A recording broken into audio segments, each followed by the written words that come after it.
Ejozini kusenyakatho engasogwini nesifundazwe emngceleni waseSwatini lapha kunedamu elingelinye kwamakhulukazi kuleli iPongola Port Dam.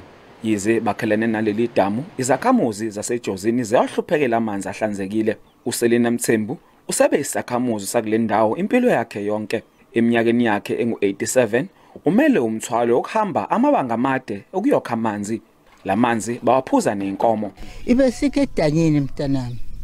Sambe sokhe edanyini ubuye nawo ngesipakupako.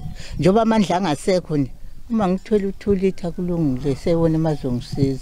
Uma phela ngokukhathala ngiyakhona. Ugogo Mthembu uthi seke bafakelwa ompompi ngesethembiso zokuthi bazothola amanzi emagcekeni kodwa kulabo ompompi akusaphumi lutho. Alokhu abakhona ibaba khona aphinda nqamuke. Ungasazi ukuthi sozothini.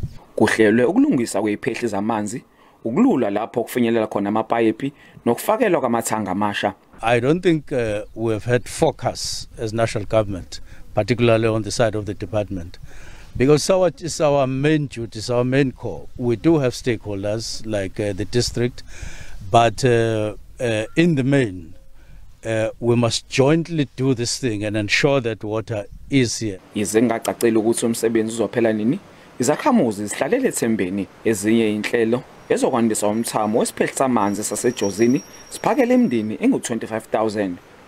Bongani Gema, indaba ze SABC ejozini.